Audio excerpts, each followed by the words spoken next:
Hello and welcome to episode 2 of our series on Genesis 1 to 9 in the Tyndale House podcast. We're just going to get going and dive straight back into Genesis chapter 1. I want to look now at sort of days 1 through to 6, but we're going to come back to 6 and the creation of humans. And anything particularly want to pick out, like light, firmament, expanse. I mean, there's so many things to talk about. Caleb, what? Yeah, I'd be fascinated to just discuss the text, but I seem to be the designated Mesopotamian person here. No. Let's go in the text. I mean, you've read it many times in Hebrew, so you know. Right. Well, I mean, I think it's very interesting to think about the creation of light in that day it's the one first here. thing. Yeah, it's the first thing. That's a remarkable thing. Yeah. The creation by word, that's very significant. You were mentioning this earlier. God could have created however he liked. As far as I know, we don't have the creative word quite this way in the Mesopotamian texts.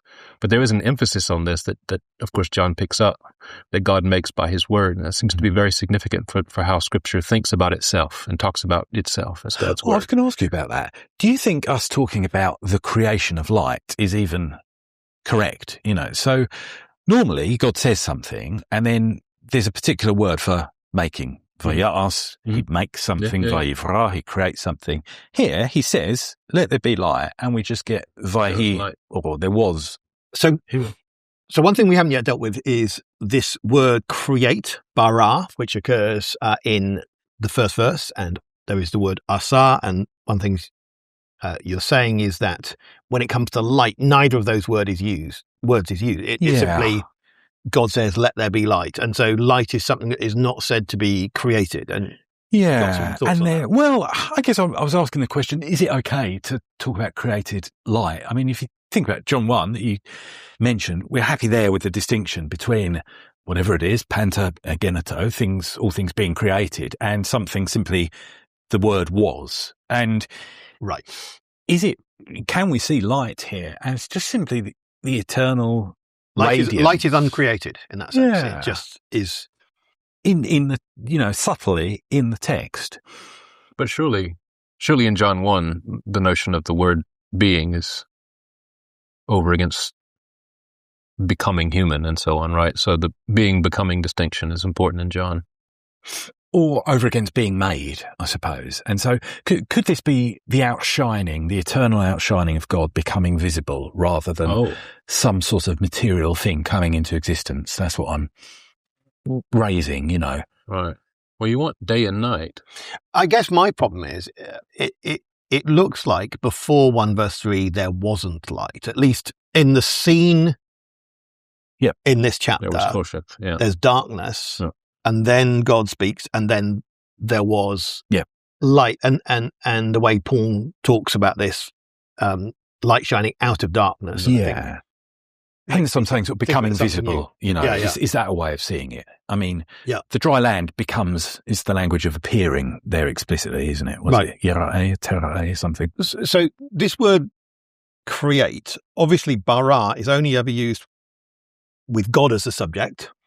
There is then this debate about whether it means create out of nothing is a special word for that. But of course, out of nothing is just a weird phrase that treats nothing as if it's something. Mm-hmm. And so expecting that to be explicit in the Old Testament is a bit much because Hebrew doesn't do nothing. There isn't a word for nothing quite in that sense. But that doesn't mean things are made out of some pre-existing material. It just means that the emphasis is on God making them new. Theologically, people make that more explicit later and say, obviously it means creation out of nothing rather than out of pre-existing material. That seems legitimate, but I guess it's not quite so explicit in the text. Is that where you guys would be? Well, I guess for me, I don't necessarily think that the out of nothing part is part of the kind of lexical significance of bara so much as in its usage. Yeah. Clearly, God is making everything out of nothing. We know that. Agreed. Yeah. So, but you don't get to that through the verb. Right. You get that out of everything that else is going on. Yeah. And the canonical use of bara as well. Yeah, sure. Yeah. Okay, let's get into some of the details on the days. Anyone want to pick a day or a detail?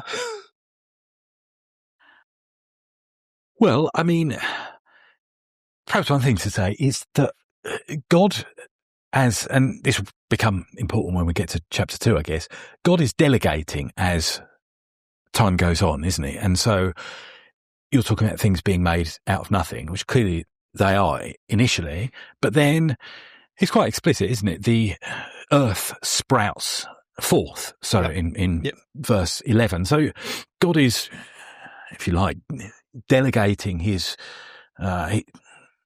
creation. He's making other things bring forth. He's putting in those fruit trees the seed so that they can bear fruit and so that those fruits can have seed. And so he's sort of making this creation that can go on and recreate. The day and night that we just spoke about, he delegates that to the sun and the stars to... Yeah. So the smart thing is to make things that then make further things. And to use his own creation to continue his act of creating in some way. We've obviously got that in one sense that he names things in chapter 1, and then in chapter 2 he sort of says to the human, you go and do some naming. Yeah. That's a sort of a delegation there. Yeah, it's quite a nice thing. And it's often argued, I think, that you sort of need the sun, moon, and stars to have light. Yep. But within that paradigm, what you need is God making light and then delegating that, right? So God producing and sustaining a thing is established first, and then the bodies do it. Yep. Then he hands that off. I think that's quite a helpful way of understanding let there be light, maybe. And that goes back to my previous point. So if God is creating this world to reflect his attributes, you know, God refers to himself all throughout Scripture as created things, doesn't he? Like a rock, like fire, like the sun, whatever. Then the heavens can sort of reflect his light, his rainbow in heaven, his angelic stars. You know, the earthly heavens come to reflect all the heavenly hosts and what's in the heavens.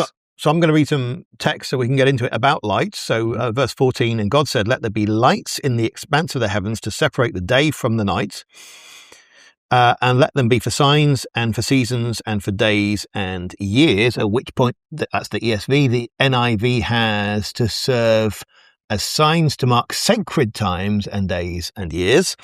So just a difference there about seasons versus sacred times.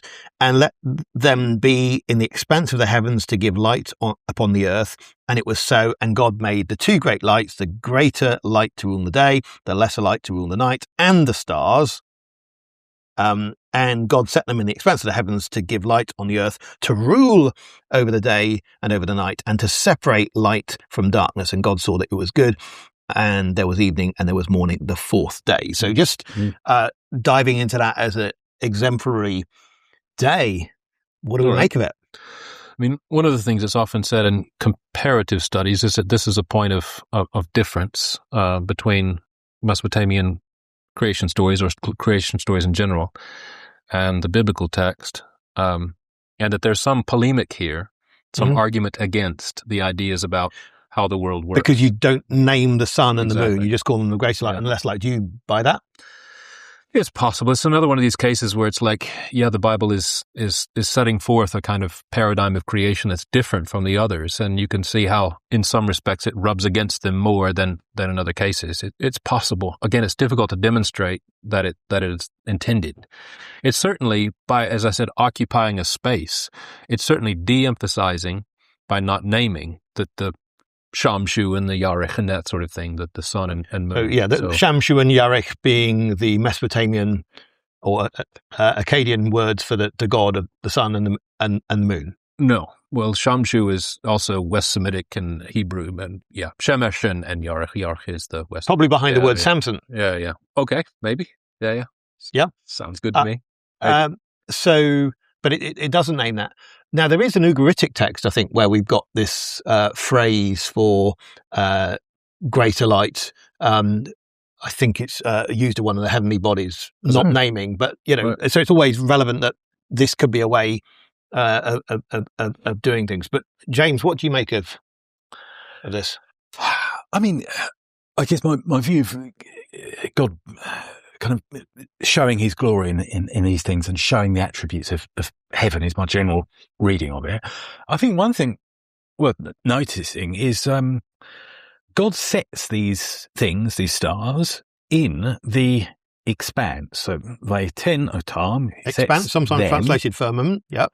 Yeah, and he sets them in, so Biokia Shemaim, and it seems to me pretty clear then that this Rakia is not a physical thing. This is the same language. Okay, so Rakia is the word that's sometimes translated expanse in some translations, firmament in others.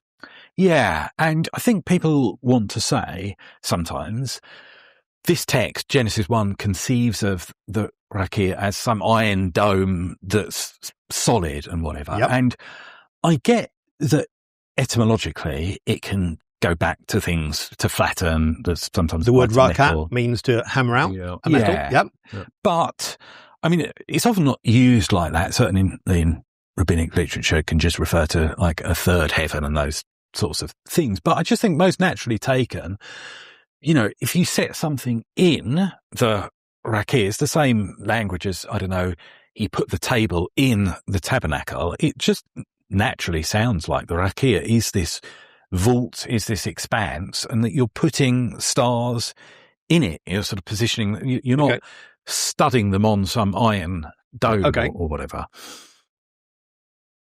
3-tier universe. Caleb, any reactions as you know, the Mesopotamian expert? And well, I can tell you what you have in the Mesopotamian text, and it's actually not that dissimilar to here in some respects. So you have kind of the underground cosmic waters called the Apsu, which in Enuma Elish, one of the Mesopotamian creation stories, maybe the most famous, is a deity. It's kind of one of the father deities of all the other deities. And then there's the sea, Tiamat, which is the sort of surface level salt water, or just surface water. And then you have the heavens and you have the earth. I suppose arguably that's a 4-tier, but it's not really tiers in the sense that Tiamat and Apsu are all kind of one thing. So you have underground water connected to surface water, and then there's the earth, and then there's the heavens. Yeah. So that kind of division, I think it's pretty, in a sense, that's intuitive. That's how the world, right? You have webs. Right. But in what is it, 1860 with essays and reviews, that's when you get this, people first drawing the idea that the Hebrews have this 3-tier universes, you know, where you've got the waters under the earth and the dome above. Is that right? I don't know about the 1860 part. Maybe it's, I mean, you probably get this in Egyptian portrayals in the temples, but the question is, how much is that how they actually think the universe is, and how much is that about convention, if that makes sense? I mean, it seems to me that we don't have ancient artistic portrayals, and therefore when people are saying that Hebrews conceive of this 3-level universe, it's not as simple as that, because particularly if people are told in the Ten Commandments not to make images of the things that are in the waters beneath, they have to be waters that you can actually see in order to make images of them, rather than sort of waters that are just part of some underworld you can't get to. So that's where I felt that sometimes people have been, read too much into this, but there's so much more we could say on that. Can we go into this purpose of these lights serving as signs to mark sacred times and days and years, which is the NIV take rather than seasons, and this relates to how we understand the chapter in related to temple language and so on. So some people would say this is portraying the cosmos as like a temple. I've always not been convinced about that, because I'm more thinking that people make temples to imitate the cosmos. I mean, certainly the Egyptians make their temples in a way that is reflecting how they think of the cosmos. But yeah, it's an interesting one. I mean, so For me, I do think it's connected to what you get later on in Numbers and so on, where you have these kind of periods of time that you celebrate, you observe in the course of a year, and that's connected to the calendar. You have festivals in the first month and the seventh month and things like that that are quite significant. And my assumption is that just as you have a 6-day work week followed by a Sabbath day here already kind of encoded in creation, you also have appropriate times for these things kind of initiated, at least the ideas initiated there, which will get developed in the rest of the Pentateuch. I mean, in terms of this being a temple kind of account, I'm not so convinced by that either. I think it's possible for there to be connections with the rest of the Bible, including parts that talk about tabernacle and temple, without this being a temple. In terms of the Near Eastern texts that I know of, I don't know that I want to say that the temple is an earth or a universe, I suppose. There is there's a part of the temple of Enlil in Nippur called the Eshara, which means house of the universe, which you could argue is sort of something like that. I don't know how that corresponds architecturally to the universe and so on. So it strikes me as this sort of really, I mean, I'm not sure that you can demonstrate it kind of idea. Yeah. Do you want to say anything on that? Maybe only to say that there's a logic to what's going on. I mean, these stars, moon, etc., they're going to mark, they're going to time or schedule a bigger scale thing than the week, aren't they? The week is God's own thing. There's nothing in the world that marks that, but these things are going to mark days, months, years. That's, I guess, what the sort of sun, moon and stars do, isn't it? And so they're sort of doing what God has been doing, but on this bigger scale, which is, interesting, I think. And on the temple point, you can have sort of two-way interaction, can't you? So, a temple can be made in light of the universe, and at the same time, a universe can have a sort of a temple-like. And so, thinking about the stars, kings later in Scripture are like stars, aren't they? And so they're exalted, they shine light, they fall when a kingdom topples, and yet at the same time here, stars already like kings in that they rule. Yeah, and so you can have this sort of complex two-way interaction between symbols and what they symbolise, Great. Happy to press on to day 6. Yeah. And can we skip over the animals straight to humans? Yeah. Sorry, it's I terrible. like animals, but absolutely. We're going to get to the threefold description of mankind. Okay, go on. Well, I mean, it's threefold. It blends this idea. So we're talking about verse 27 here? Yeah. So God created mankind in his own image. In the image of God, he created them, male and female, he created them. Well, have you got two thems there in the I think NIV? you misspoke. Well, no, it might be. What No, sorry, that was NIV. So, okay, yes, no, ASV here. So God created man in his own image. In the image of God, he created him, male and female, he created them. ESV, somewhat more literal there, and NIV avoiding generic gender language. Yeah, which kind of muddies the text, doesn't it? Because we like every translation. But, we do, go on. We do, and some will muddy some things and some others, But on the back of God saying that it's going to let us make man in our image, you've got then this interesting phenomenon where man is referred to as singular, and then insofar as man is man and woman, plural. And so you've got that same... And this is where we're struggling with English, because obviously man used to be more generic, and, you ask under 20s now, and they're not going to be so happy with the way the word man is used generically. On the whole, I'm just generalizing. So it's just a discomfort in English. But the underlying point is that we've got this general human term, which is then expanded as male and female. Yeah, and the text does that with a few things, doesn't it? Heavens, I would say, have multiple reference. I would say on day 2, they become the skies, effectively. Yep. Day has, God called the light day, and so as it has day as opposed to night. Yeah, and that's going, and so it's the same with man, and so you get that exploring of a term, don't you? Now, image. so much said about image. Mm. Caleb, Mm. you do know about images. Yeah, a bit. I mean, I know a bit. I mean, this is a big deal in Mesopotamia. They It sort is. of wheel on the gods, don't they? Yeah. They do need pushing or whatever. They do. Or carrying. Yeah, carrying. Yeah. Well, yeah, so typically in Mesopotamia and throughout the Near East, to my knowledge, when you worshipped a deity, you would normally worship, or you would often worship toward or in the presence of a statue.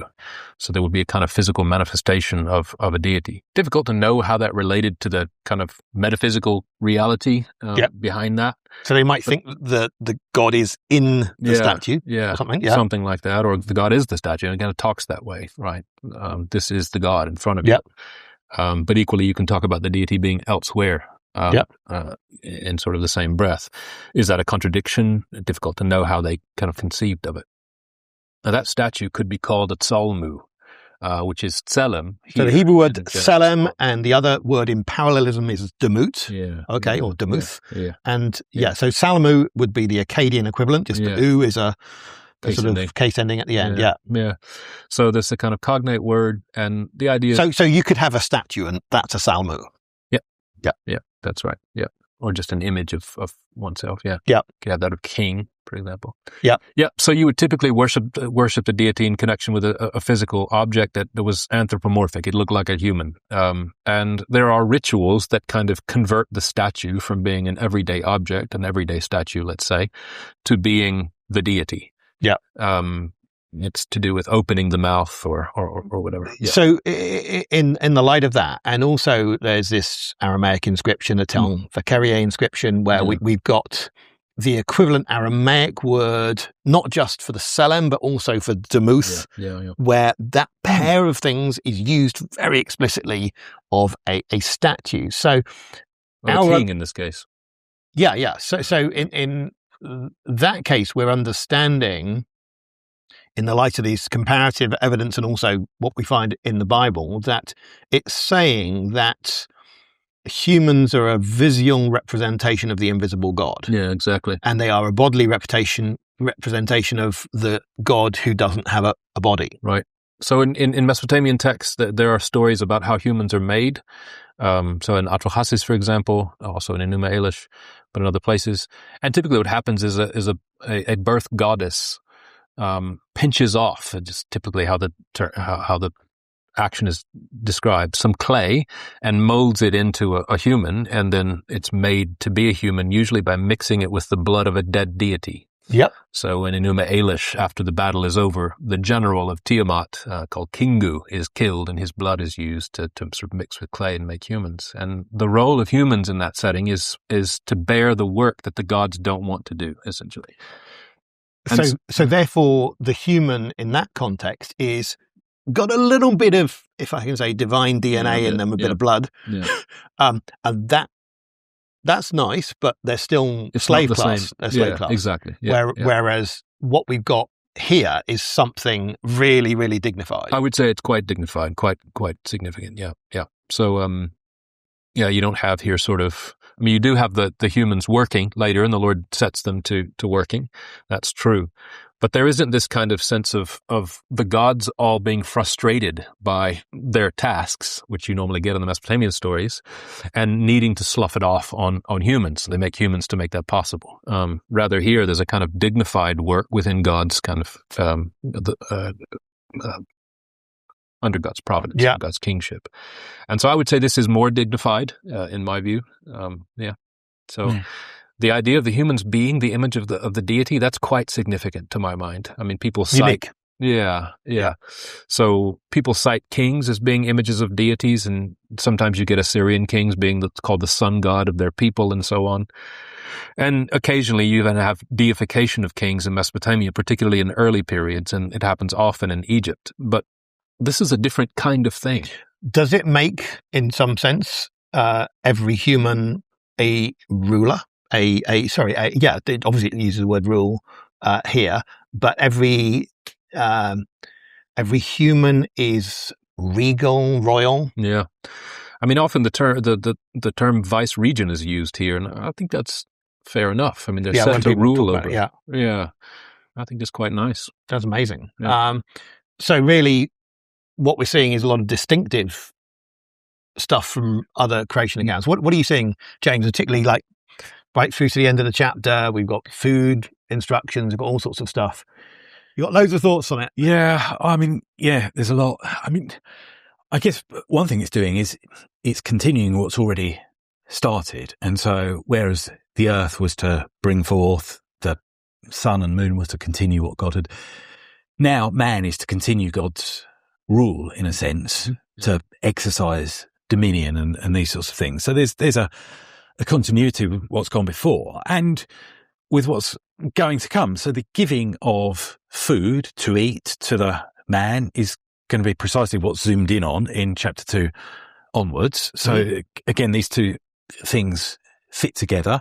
And yeah, man's dominion, man's exercising his dominion over the beasts of the earth here, field in the next chapter, is going to be what's explored there. So now, dominion, I mean, people often see this as exploitative, but of course dominion is given in a context in which everything is good. It's actually a sort of vegetarian sort of context. It's not dominion to exploit. It's to care for in this context, although it's definitely a sense of being above. Yeah. You'd qualify it, wouldn't you, with work and keep? Yeah. So, yeah. Sure. Are we okay to head on to the Sabbath and the first 3 verses of chapter 2? And why don't I read those? So, thus the heavens and the earth were finished, and all the host of them. And on the 7th day, God finished his work that he had done, and he rested on the 7th day from all his work that he had done. So God blessed the 7th day and made it holy, because on it God rested from all his work that he had done in creation. Any thoughts? Well, there's an oddness to it, isn't there? That God, on the 7th day, finished his work. Don't Greek translations make it on the 6th day? Yeah, absolutely. So some people I think were troubled by that, and so we get the 6th day. Yeah, and yet textually it's clear in the Hebrew text, and it just sort of, to my mind at least, reflects the fact that God enjoying and this is the first time that God can look back on what he's made. He can't do that on the 6th day. Now he can. And resting and enjoying and looking back on what he's done is part of God's finishing his work of creation. It's incomplete without that rest at the end, where it can be enjoyed, where man can enter into fellowship with God in a pre-fall world. The Sabbath isn't just a post-fall thing because we're fallen and need a bit of rest. It's part of the aim of what Creation Week is heading towards. So so there's, technical thing, just say there's a textual difference between the Masoretic traditional Hebrew text, which in Genesis 2 verse 2, which says God finished on the 7th day, and then the Greek translation and the Samaritan version, which both have the 6th day there in chapter 2. Samaritan has 6th. It does. Right. But again, we would take that as a change to ease that problem that you're seeing about it being finishing on the 7th day, when actually we might read it and say, well, everything was done on the 6th. But actually, the Sabbath is that completion. Yeah, there's a theological point, isn't there? And Caleb, what are you saying? Yeah. I guess initially, to the point you're making, I suppose I don't see a contradiction necessarily between the Hebrew and the MT and the Samaritan and the Masoretic and the text. Greek. Yeah, sure. They're trying to render what they find, to my mind, and they're not. I don't think there's an underlying Hebrew text that says something different necessarily in that case there. Well, the Samaritan has different consonants. Shishi, right, the 6th. Right. So I presume the Greek is rendering that, but the question is, why did that happen? Yeah. And I think I presume it's scribes are generally copying very reliably, but you do get a tendency amongst some traditions, I don't think the Central Temple tradition, of easing things. Yeah. And that's clarifying. Yeah. Samaritan's got easier ages for Abraham and Terach and so on, hasn't it? Yeah, so we'll get onto that when we get to Genesis 5. We'll have to talk about Samaritan and Greek and so on. So, bringing it all together, what are you seeing? Genesis 1:1 through to 2:3. Well, I mean, just to say about the Sabbath, I mean, it's really important, I think, to connect this with the Ten Commandments that we have later on in Exodus 20, and one of the reasons given for the Sabbath is, of course, this. And so there is a kind of grounding of what you find later in the law in creation and how the world is made. I think that's very, very important, because at least partly it demonstrates God's providence in everything, starting right from creation down to the way that he has his people live. It's quite a striking correspondence to my mind. James? There's a beauty to it as a text, isn't there? I mean, think about the regularity of certain things, and there was evening and there was morning. The text sort of has this certain rhythm to it, doesn't it? Which kind of mirrors the orderliness of the world, the regular day and night, so the sort of the rhythm of the text mirrors its function and meaning. But at the same time, there's variety. It's not just this regular metronomic statement of things. On some days we get God speaking twice. We get these subtleties to the grammar. It's not always creating. Sometimes it's was, sometimes. And so it, at the same time, embodies just the incredible variety, the diversity that God sort of built into his world. And so there's beauty to it, isn't there? I mean, I guess what I see here is I see goodness, the goodness of God creation and the potential. I mean, one of my favorite bits is just the existence of seed, which is just crazy, because seed is inherently unpredictable. So, it grows, it bears fruit, but it sort of seems to work on its own. You can't always tell when it's going to germinate. And just the fact that's actually quite a big theme in this. So the point you were making earlier, James, that God makes things, and then they're never there without God, but they are sort of working on their own is an overstatement, but they're functioning in the sort of, there's a difference between creation and the ongoing providence, and that's great. There's a correspondence here between this text and Proverbs 8, where you have wisdom operating in God as he's making everything. And it what's amazing about she. I mean, God actually making everything. This lady wisdom with God. And what's amazing to me about that text is that there's something of God in everything he's made. His wisdom, his intelligence, his genius is in the rocks and the trees and the stars and all of it. Genesis 1 is showing us how that works, giving us kind of the structure of all that. And what's striking to me about Genesis 1 is this constant refrain of he saw it and it was good. So it's not just that God made things to work in a certain way. You get this in Enuma Elish too. The gods need the humans to feed them or whatever. There's this kind of vulnerability in the deities, and the humans sort of plug that hole. There's no vulnerability in God here. There's also in the Mesopotamian stories often a cosmic battle that stands behind creation. There's none of that here. There's no cosmic battle. God is just there, and then he makes everything, and he calls it good. I think that's quite a striking thing. It means there's a correspondence between something moral, I suppose, and the creation, as I understand it, at least. Well, that was great fun, and I am really looking forward to getting into the rest of Genesis 2. Thank you for listening to episode 2 of our podcast. We look forward to being with you for episode 3 next time, where we'll look into Genesis chapter 2.